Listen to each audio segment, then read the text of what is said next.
오늘은 너희 구원을 이루라 라는 제목으로 말씀 나누기를 원합니다. 그럼 믿음 생활의 목적이 무엇입니까? 믿음 생활, 믿음의 결국은 우리가 하나님 나라에 들어가는 게 우리 믿음 생활의 목적입니다. 제가 늘 말씀드리죠. 교회 열심히 다니고 했지만 나중에 가봤더니 천국이 아니다. 그럼 얼마나 안타깝겠습니까? 여러분, 우리는요, 사실은 천국 가기 위해서 믿음 생활을 하는 거예요. 저도 사실은 처음에 교회를 나왔을 때 지옥 가기 싫어가지고 천국 가고 싶어서 교회를 나갔습니다. 진짜 천국과 지옥이 있다는 이야기를 제가 간증을 통해서 들었을 때, 나도 천국 가고 싶다. 나는 지옥 가기 싫다. 그래서 제가 교회를 나오기 시작한 거예요, 사실은요. 두려움 가운데 이렇게 지옥에 대한 두려움, 천국에 가고 싶은 그런 마음들을 가지고 이제 처음 믿음 생활을 시작을 한 거죠. 여러분, 하나님께서는 에녹을 몇 살에 데려가셨을까요? 365. 365일과 똑같은 숫자입니다. 365세대 데려갔습니다. 여러분, 그 당시에 사람들이 대체로 몇 살까지 살았습니까? 800살, 900살 살았어요. 그런데 하나님께서는 이 에녹을 365세라는 비교적 짧은 나이에 데려가셨습니다. 왜 그랬을까요? 예? 여러분, 만약에 이 땅이 더 좋았으면 하나님께서 이 땅에 더 오래 살게 하셨겠죠. 그런데 어디가 더 좋았기 때문에 에녹을 너무 좋아한 나머지 에녹을 천국에 들어가신 거예요? 천국이 더 좋으니까요. 분명한 사실은 천국이 더 좋은 곳이라는 겁니다. 여러분, 이 땅을 살다가 산채로 천국 간 두 사람, 누가 있을까요? 에녹과 엘리야가 있죠. 산채로 간 사람, 이 두 사람이 있습니다. 이 두 사람에 대해서 그 이야기를 하면은 여호와의 증인 꼼짝을 못해요. 여호와의 증인들은 천국이 없다라고 얘기를 하거든요. 그러면은 에녹이랑 엘리야는 어디 갔냐 그러면은 말을 못해요. 막 화를 냅니다, 이 사람들은요. 그건 내가 모른다고 막 하면서 막 화를 내는데, 어쨌든 하나님께서 보시기에 더 좋은 곳이 천국이었기 때문에 에녹과 엘리야를 산채로 천국으로 데려가셨다라는 거예요. 여러분, 우리가 가고 싶어하는 천국, 하나님 나라는 어떻게 들어가게 되는 것일까요? 저는 대학교 때 CCC 사형리를 공부를 했습니다. 직접 CCC 지부에 가서 제가 교육을 받았는데, 사형리로 전도를 하면은 어떻게 일합니까? 사형리 가지고 전도를 해서 예수님 영접하면 천국 간다라고 그렇게 배웠고, 저도 또 그렇게 가르쳤습니다. 자, 그리고 제가 이제 대학원 때는 전도 폭발이라는 거 있어요. 전도 폭발. 전도 폭발이 뭔지 아세요? 40분 동안 어떤 사람을 놓고 40분 동안 복음을 전하는 겁니다. 40분 동안 그 짜여진 각본을대로 복음을 전하는 거예요. 그리고 나서 그 사람 영접을 하면 그 사람 천국 간다라는 겁니다. 어쨌든 빠른 시간 안에 전도해서 구원을 받게 한다라는 그런 어떤 취지를 가지고 그 전도법이 개발이 되었는데, 여러분, 정말 이렇게 쉽게 전도가 되는 것이, 쉽게 이렇게 구원받을 수 있는 걸까요? 물론 죽기 전에 사형리나 전도 폭발을 가지고 전도해서 그 사람이 예수 영접하고 나서 죽었으면 어디 갈까요? 천국 갑니다. 그런데 전도 폭발이나 CCC의 사형리 가지고 전도했는데 예수님 영접했습니다. 자, 그리고 나서 마음대로 살았어요. 마음대로 죄짓고 살다가 죽으면 어디 갈까요? 회개하지 않았으면 지옥을 갈 수밖에 없다라는 거예요. 그러니까 말하자면 당장 죽을 사람들한테는 효과가 있습니다. 하지만 전도를 받고 영접을 했지만 마음대로 살고 죄짓고 살고 회개하지 않으면 결국 지옥 갈 수밖에 없는 게 인생이라는 거죠.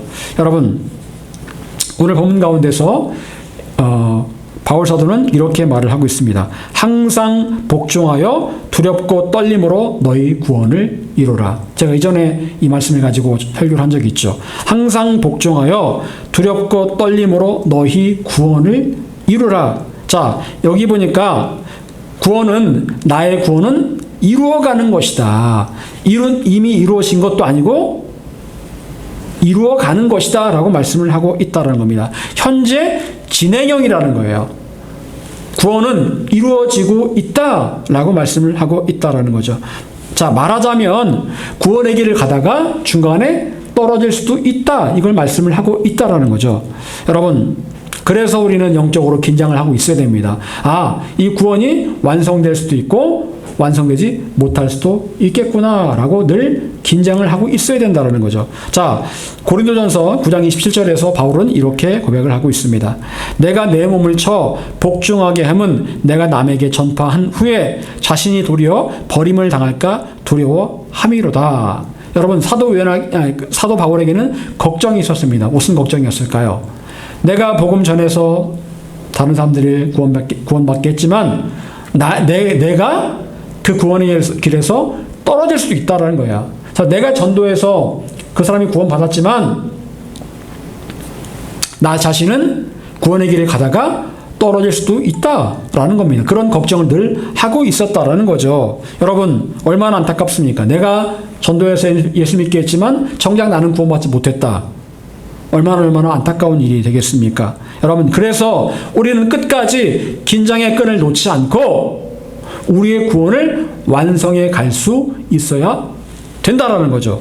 여러분, 우리 가운데 나의 구원을 보장할 사람은 아무도 없습니다. 목사고, 장로고, 권사고, 집사고, 성도고, 자기의 구원을 장담한다라고 말할 수 있는 사람은 아무도 없다라는 거예요. 그래서 우리가 필요한 것은 나의 구원이 완성되는 그날까지 스스로의 구원을 완성해 가는 일이라는 거죠. 여러분, 자, 그렇다면 우리는 어떻게 나 자신의 구원을 이루어갈 수 있을까요? 어떻게 나 자신의 구원을 이루어갈 수 있을까? 자, 이것은 우리가 우리의 구원이 완성되는 그날까지 늘 생각해 보아야 할 문제라고 볼 수가 있습니다. 자, 첫 번째, 나의 구원을 완성해 가기까지 우리는 어느 누구든지 용서하기를 선택해야 됩니다. 어느 누구든지 용서하기를 선택해야 된다. 이게 무슨 말입니까? 여러분, 살아가다 보면 우리는 필연적으로 다른 사람들과의 갈등을 겪을 수밖에 없습니다. 직장에서, 가정에서 감정적으로 좋지 않을 수 있습니다.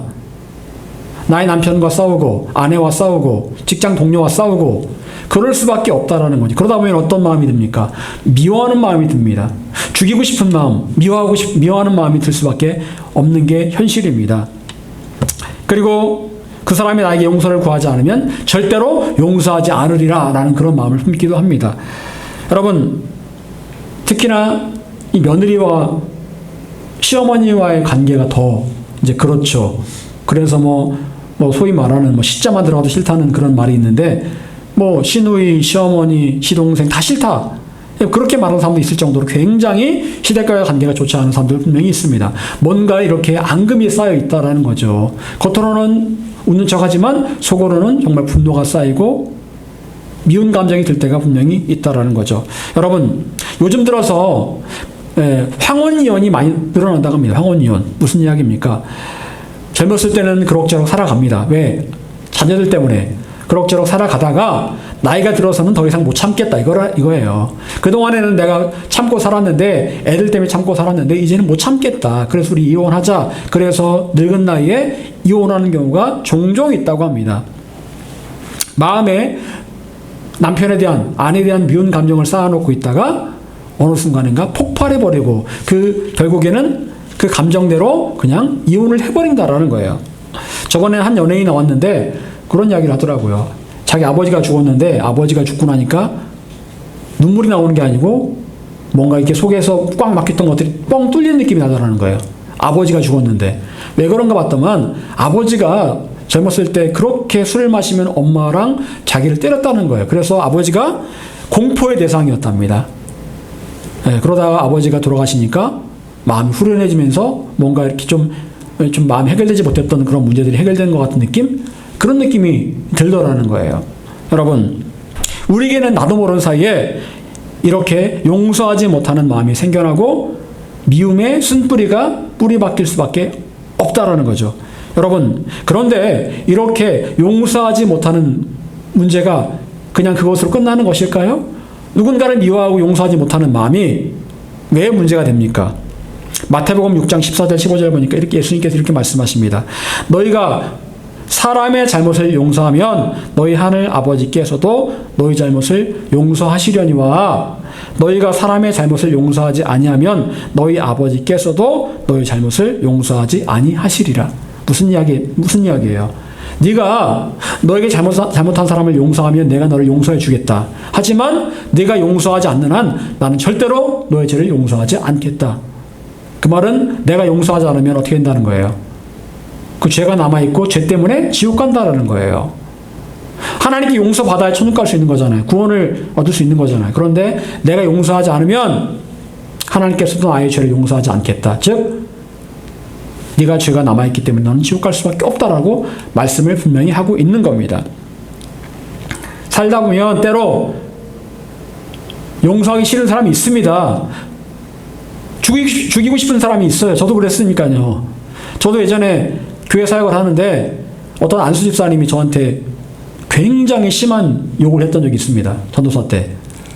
지금은 장로님이라고 됐는데 저는 그분이 장로님 됐다고 해가지고 진짜 놀랐어요. 하여튼 저런 사람이 장로가 될 수 있을까? 근데 그분이 돈이 많거든요. 이 스크린 골프장을 해가 돈이 굉장히 많아요. 그래서 목사님이 그걸 본 거예요, 사실은. 돈을 본 거예요.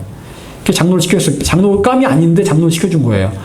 어쨌든 제가 그 집사님 때문에 굉장히 마음에 상처가 되고 그랬던 적이 있습니다. 결혼하기 전에. 그래서 제가 그 당시 저희 사모님과 사귈 때였는데 제가 막 그때 문자로 너무 속상해가 잠이 안 와가지고 제가 문자를 보냈던 기억도 나는데 어쨌든 그런 분이 있었습니다.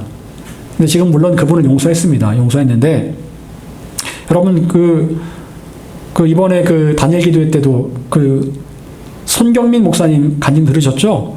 그걸 보면은 그 목사님이 그러잖아요. 누군가 어떤 아는 분이 자기의 모든 돈을 다 가지고 도망갔대잖아요. 심지어는 지갑까지 들고서 갔대잖아요. 그런데 그 목사님 말미에 그렇게 얘기를 하더라는 거예요. 내가 그분을 용서하겠다. 이 방송을 보고 있다면 내가 당신을 용서했습니다라고 얘기를 하시더라고요. 여러분 그렇습니다. 살다 보면 그런 마음이 들 때가 있습니다. 죽이고 싶은 마음이 들 정도로 굉장히 분노가 치밀어 올 때가 있습니다.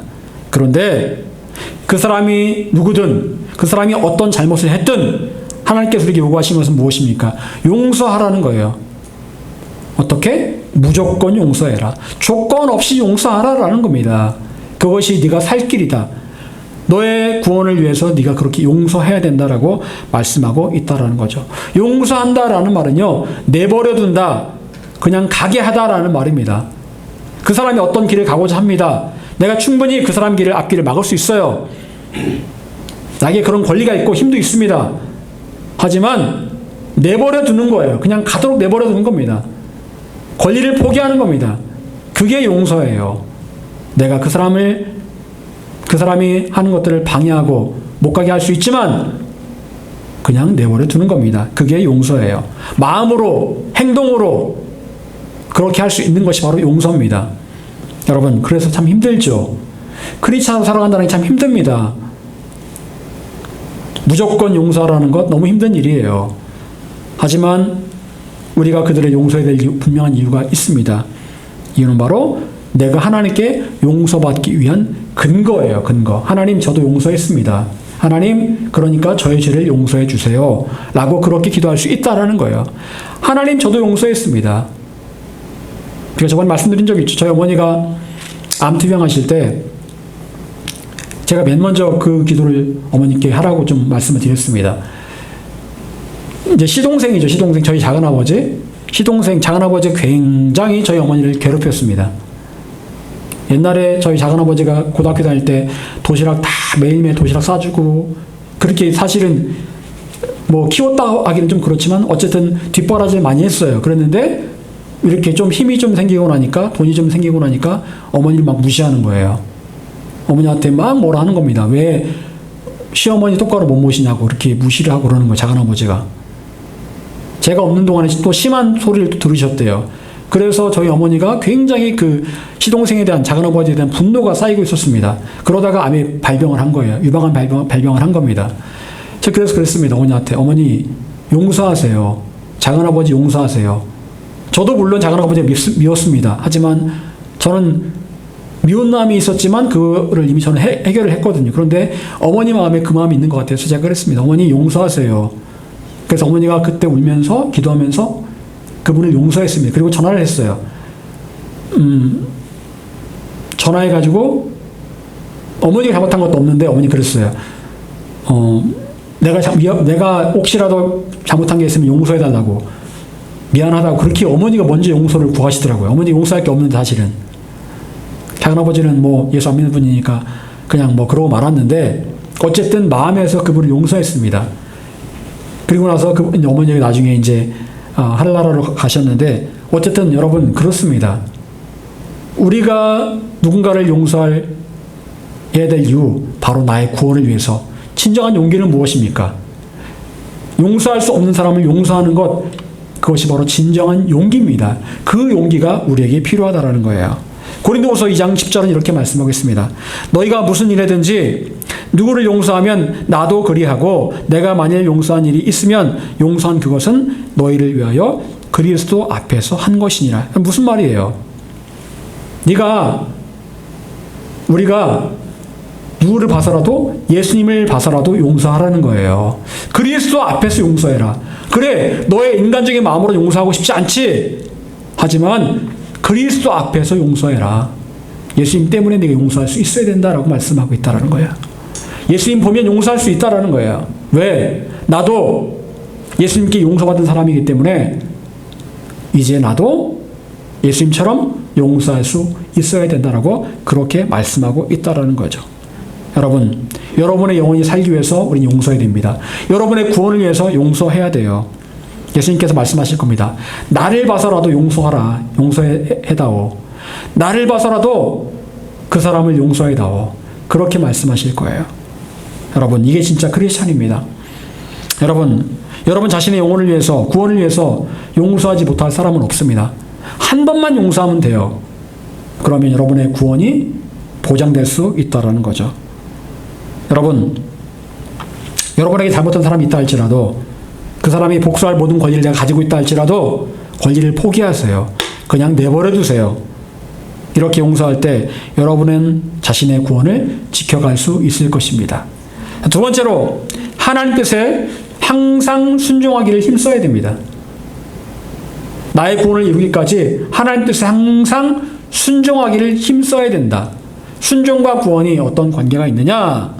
자, 오늘 본문 후반부, 오늘 본문 다시 한번 읽어보겠습니다. 자, 시작.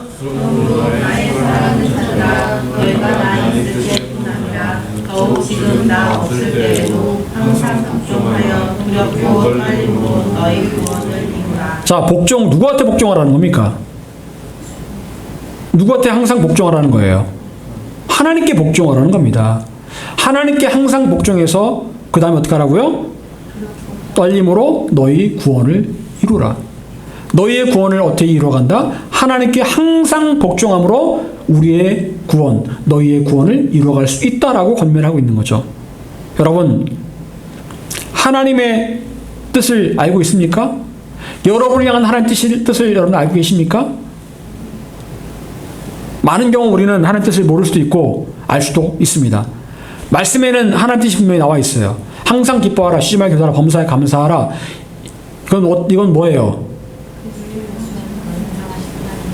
그렇죠.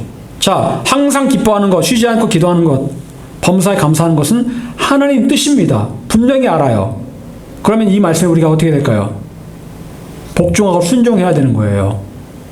그게 우리의 구원과 관련이 있다는 거죠. 내 이웃을 내 몸처럼 사랑해라. 이게 하나님 뜻입니까? 아닙니까? 하나님 뜻이에요. 그럼 순종해야죠. 알고는 있습니다. 아, 그래, 하나님 뜻이지.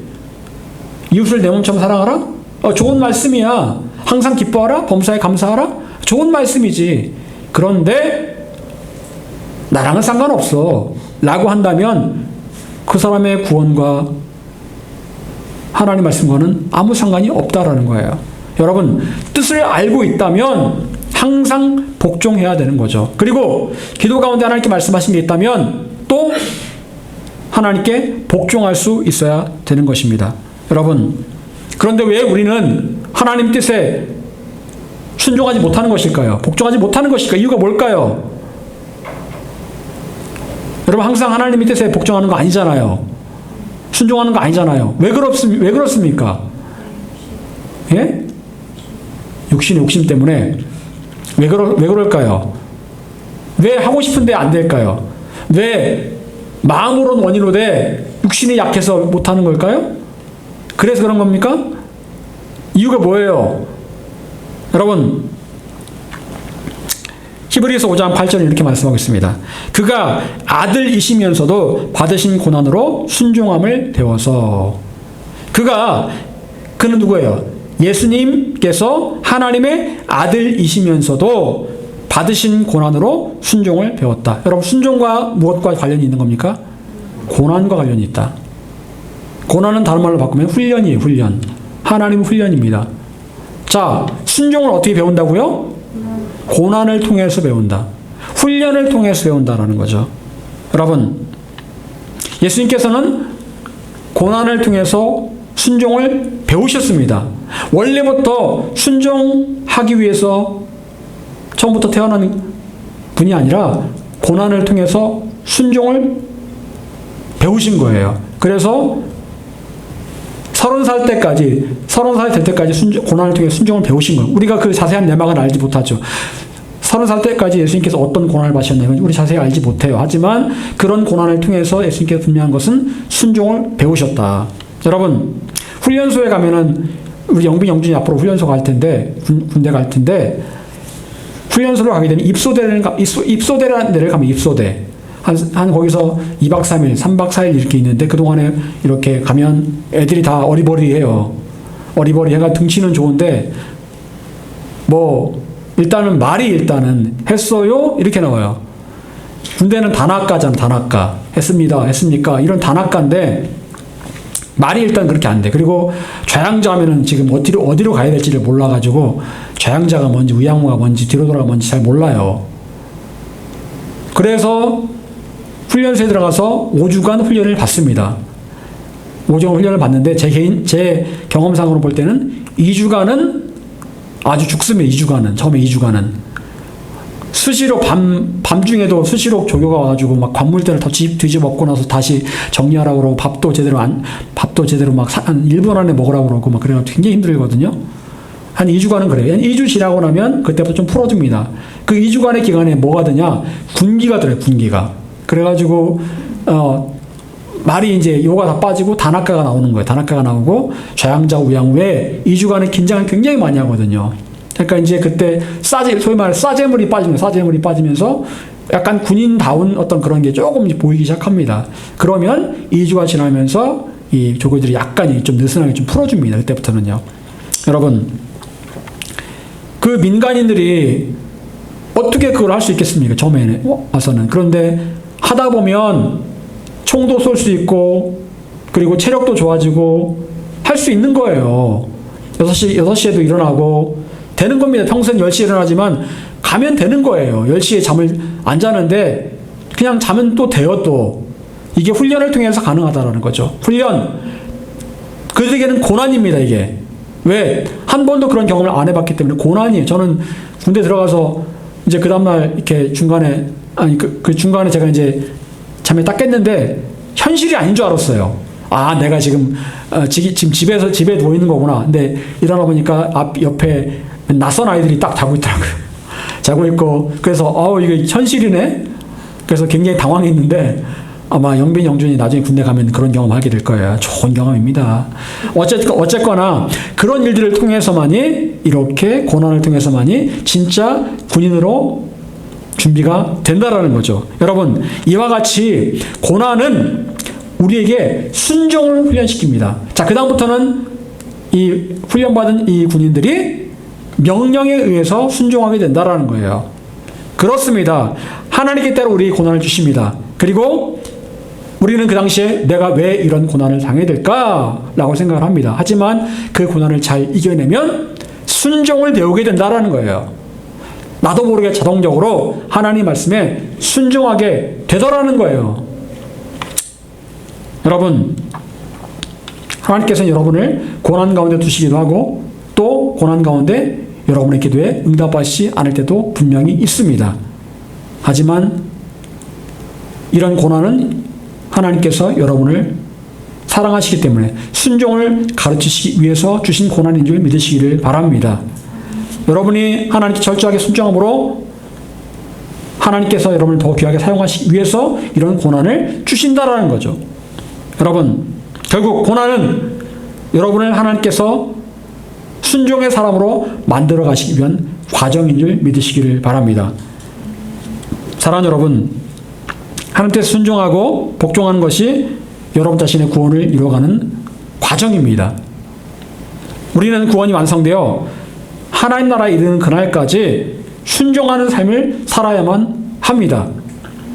작든 크든 하나님 뜻에 순종하기를 우리는 훈련받아야 되고 또 매일매일 우리는 순종할 수 있어야 되는 거죠. 우리가 구원받는 관문은 당연히 예수님 영접함으로 구원을 받는 겁니다. 하지만 그것으로 끝나는 것이 아닙니다. 우리는 계속해서 우리의 구원을 완성해 나가야 될 수 있어야 됩니다. 주님 나라에 이르는 그날까지 우리의 구원을 계속해서 두렵고 떨림으로 완성해 갈 수 있어야 합니다. 여러분의 구원은 지금 어디까지 왔습니까? 어디까지 왔습니까? 사랑하는 여러분, 여러분의 구원이 완성되는 그날까지 여러분에게 잘못한 사람이 있다면 용서하고 또 하나님께 철저히 순종하시는 저와 여러분 모두가 될 수 있기를 간절히 축원합니다. 기도하겠습니다.